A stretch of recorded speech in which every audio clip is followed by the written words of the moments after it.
Hey, everyone. Anthony Fantano here, internet's brightest, shiniest music nerd. I hope you're doing well.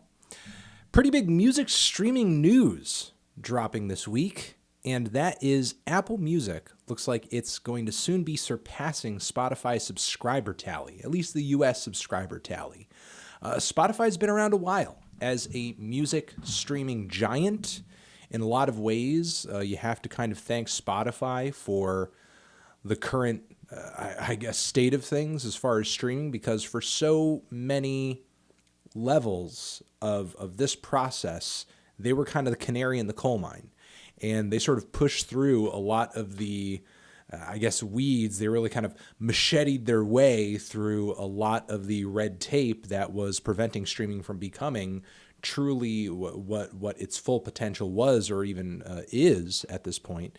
And now, despite just basically being in the race longer than a lot of other sites, a lot of other competitors, and doing it better, it looks like Apple Music is kind of closing it in, potentially going to clinch that number one spot, which is odd because, again, Spotify has just been around longer, at least from the people I talk to.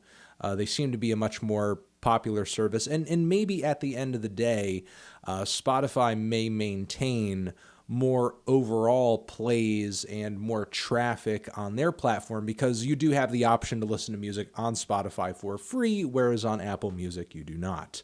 However, if Apple Music up and decided that they were going to provide a free service with advertisements running, considering that they are surpassing them in subscriber tally, that would totally just upend everything and totally flip all of it on its head. But do keep in mind that in comparison with all streaming services out there, that YouTube is still really, in many ways, the primary streaming service. A lot of people go onto YouTube to hear songs, see music videos, so on and so forth. So that's just kind of the hierarchy right now.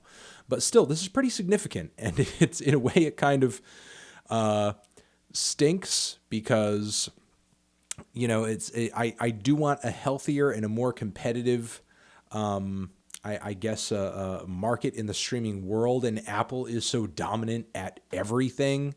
And this is not looking too good for Spotify right now, because there's so many things weighing on them at the moment in terms of trying to throw all of these, I guess, mechanical payments that they owe various songwriters and labels under the rug, in terms of going public at some point this year, in terms of dealing with a lot of lawsuits that have been piling up for a while. It's not looking very good for them to be sort of surpassed before or even as they're sort of going public.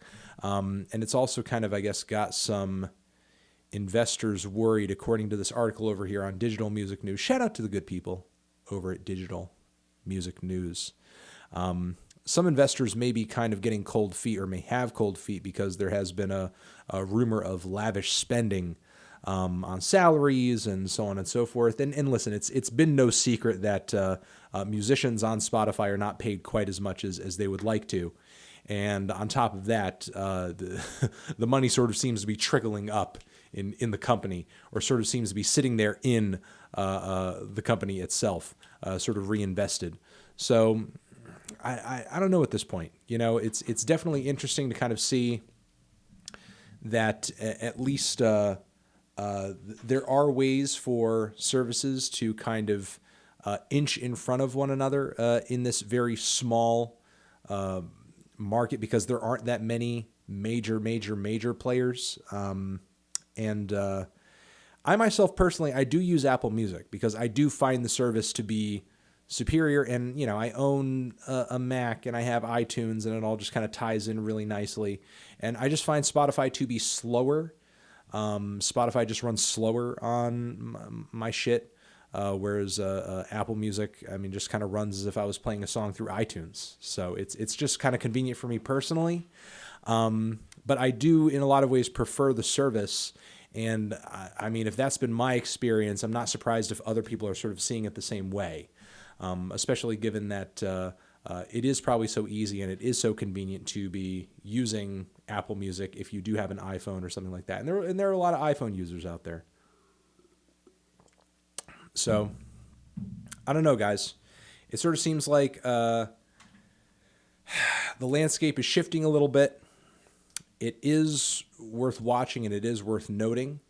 And I'm just sort of wondering what this is going to mean for Spotify going forward. Does this mean that we are going to see kind of a restructuring of how the company is running so that they could continue to stay competitive? Will this mean sort of a difference in how much and how they pay artists? Because we have, believe it or not, seen a slight uptick in what a lot of artists are getting paid on these music streaming services as far as like the updates for 2018, as far as what these services are paying out, many of them, Spotify, Apple Music included. So it'll be interesting to see what this means for the future as far as Spotify going public, how the company runs going forward. Will they find new ways to be competitive? Because Apple's size, as far as being able to sink capital into Apple Music as a streaming service and also provide all of these early releases and exclusives and the Beats programming and everything, it really does kind of give Apple Music a little bit over the edge, over a little bit of an edge over what Spotify sort of specializes in, and that's playlists, which are cool, but it's not it's not an exclusive. It's not original content in the same way that Apple is providing. And maybe going forward, that's something that Spotify is going to be interested in potentially pursuing, because it does seem like the capital, it does seem like the the extra money is there for them to be throwing at such things. But maybe at the end of the day, Spotify is not really concerned with trying to have the most paid subscribers. They're happy to sort of have a bunch of people using the service for free and essentially treating it as if it's like, the new radio. But let me know what you think down in the comments of this. Does this mean anything to you? Do you use Spotify? Do you use Apple Music? Do you use Tidal, Pandora? What is your music streaming platform of choice? Over here next to my head is another video that you can check out. Hit that up or hit up the link to subscribe to the channel. And I will see you in the next one. Anthony Fantano, forever.